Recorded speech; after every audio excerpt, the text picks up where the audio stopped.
Welcome to Creators X, our collaborative series with Vultr, looking at the fabulous humans building the future. We have two incredibly brilliant people that I've had the great fortune of being on with before. Super excited to have Steen and Linda with me here today. Hello. Hi. Steen, it's been a hot minute since I saw you. How have you been doing? It's probably been about a year. Yeah, I've been doing fabulous. I mean, the market's moving incredibly fast. This is the most exciting time to ever be in technology. Innovations, the tools, the foundations to build, AI that solves, some of the dull, monotonous jobs and enable, humans to really innovate and unlock creativity is there. And so it's just been a blast just building and helping, delight customers and solve their problems. Yeah, actually sticking with you for just a second, Steen, what is the one job you wish you never had to do ever again?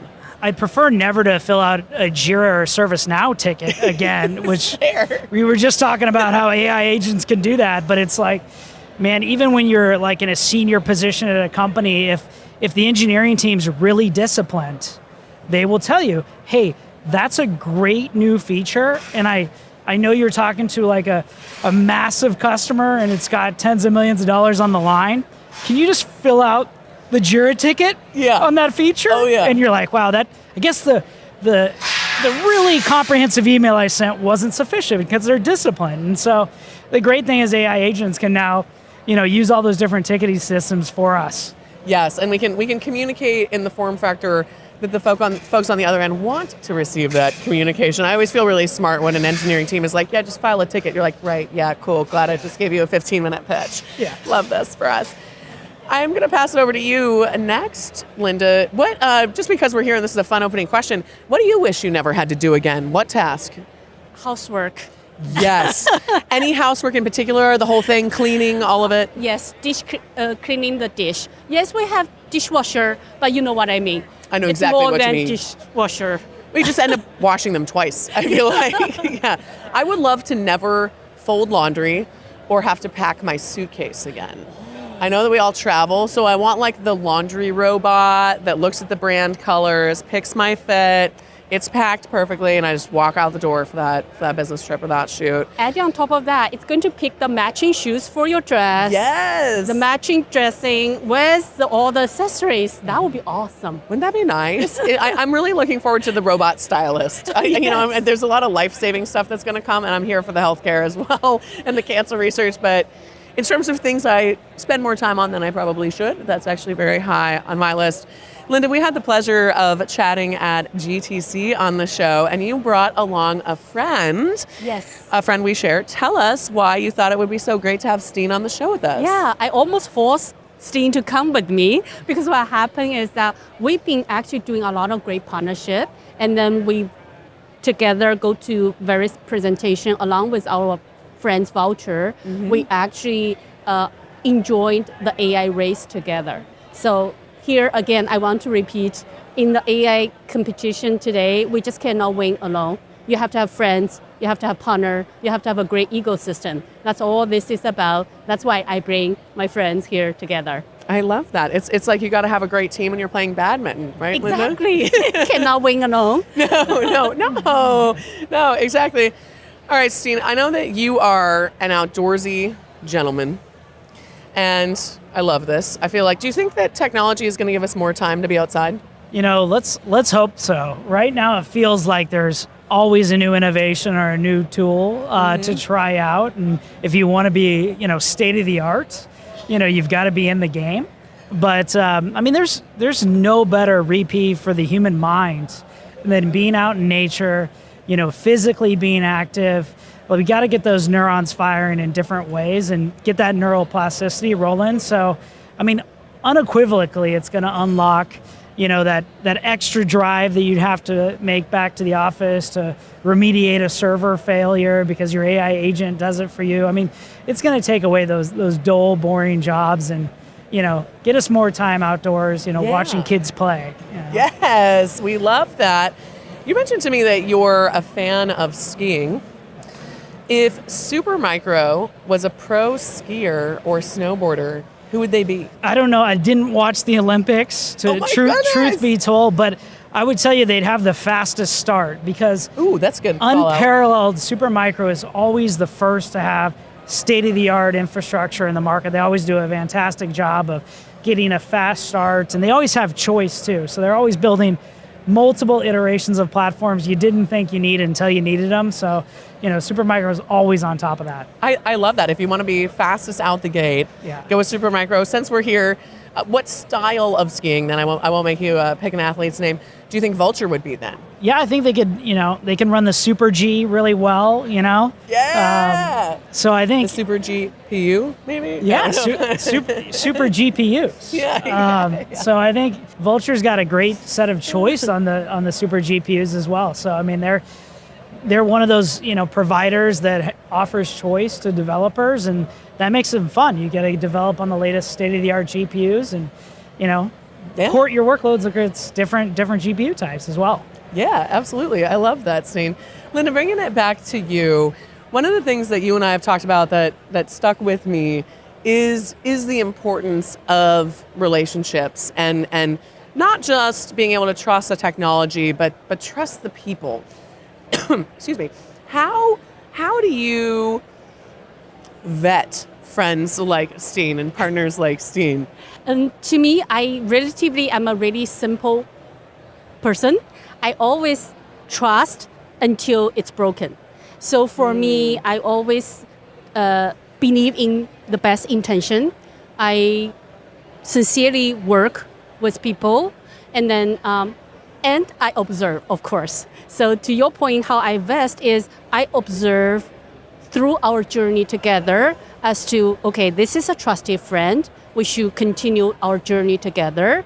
And then some people, obviously, they will fall off. And then I feel sometimes the fall off will be a natural process of vetting who you can trust and who you will not. Steen, bringing it back to you, I've gotten to meet you through a lot of your different partners. Do you have a similar approach? How do you know who to trust?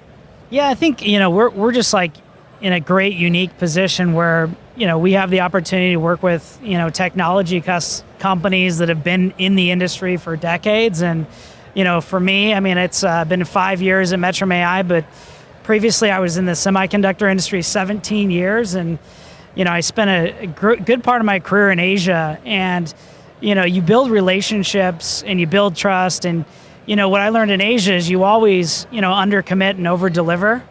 And I know the style of the ecosystem, and I can always make sure we undercommit and over-deliver, and then you build that mutual trust over time. And the only challenge that we face right now is speed.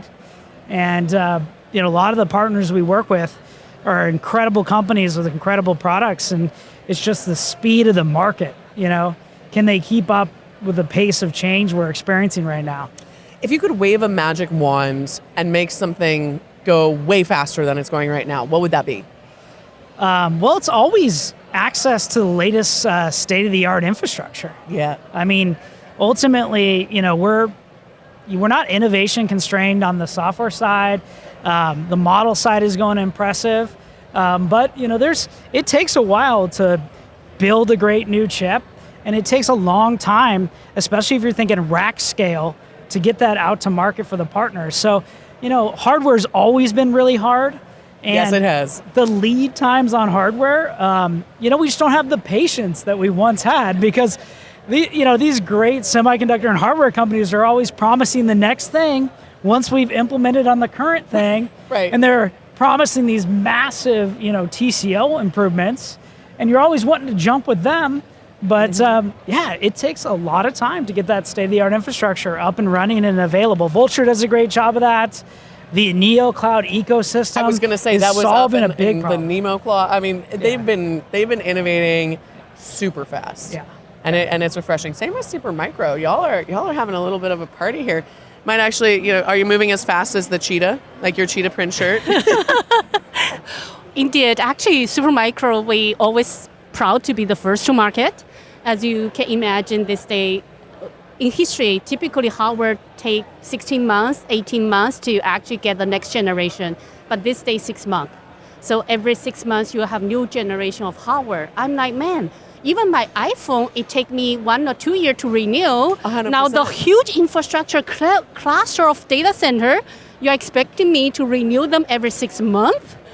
that's a speed we cannot imagine many years ago, but that's a reality we're living in these days. Not even like 3 years ago. I mean, I'm a total hardware nerd. We were talking about it earlier. I'm an OG hardware girl.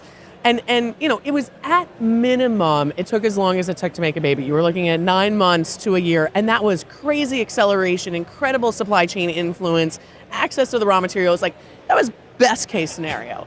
And I look at the incredible level of scale that's being iterated on at this velocity right now, and it is epic. It is truly crazy.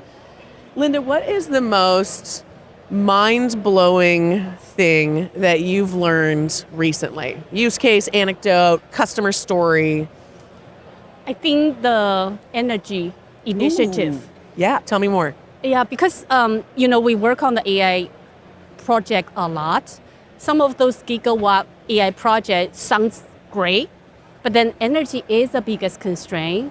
And then some of the project, whoever owned the project itself, they have to come up with an energy solution, meaning either you build your own nuclear power plant to deliver the energy, which is crazy to think about in terms of scale. I grew up next to Diablo Canyon down the way, and we're not talking about a casual endeavor here. Again, at one side, we look at all this exciting initiative. On the other side, we look at the constraint and also the solution people trying to put in. I'm like, wow, the world is go beyond our traditional imagination, and things are just moving at the direction and speed cannot be imagined before. I'm really glad you brought up the power side of this, because I think it's very easy to look at the bells and whistles, and there's some very cool stuff, but if we're not being mindful of power and consumption and optimizing the GPU, like and leveraging compute, like the three of you all work together to do, that's when things become aggressively unsustainable. These partnerships actually really help optimize that, which I love. Steen, what about you? What's blown your minds recently? Yeah, well, I mean, extending just that thought, I mean, one of the things that Linda and I were just talking about earlier on stage is we were talking about, you know, one of the biggest, you know, power savings opportunity, which is liquid cooling. Yeah. And, you know, we want to make sure we have circular liquid cooling, because then we don't have to dissipate as much air-cooled evaporated water too. Because I mean, not only are we talking about power, but we're talking about water usage. And I think there's a bunch of techniques we have to dramatically reduce the water usage as well.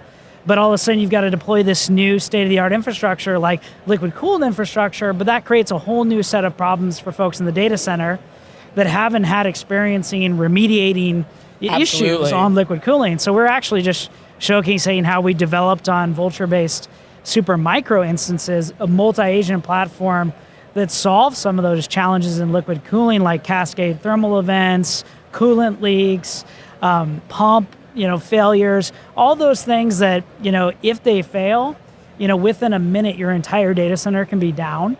Yeah. And so then, and fried.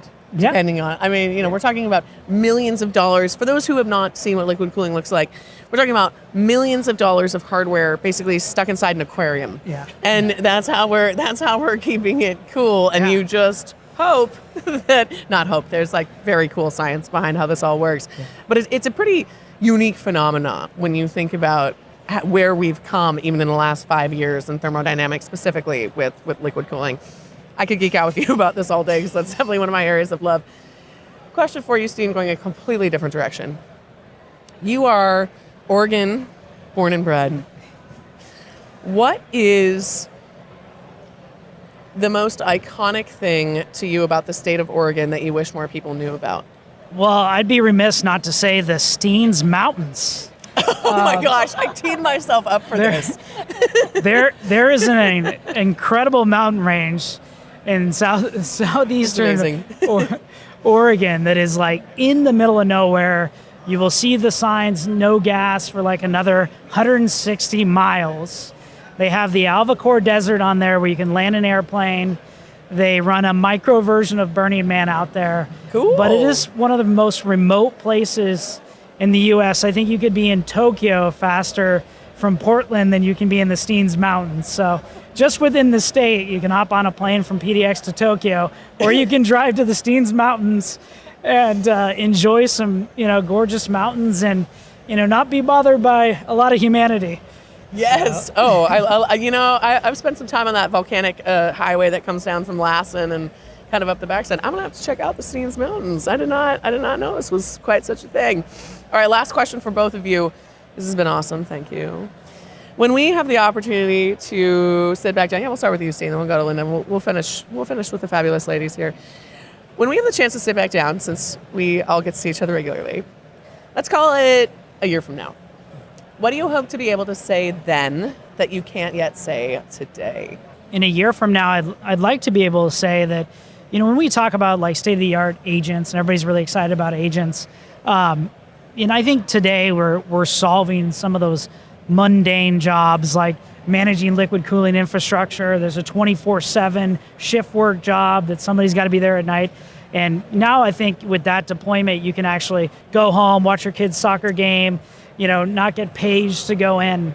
But I think the new tool that I want to have accessibility to is the humanoid robots.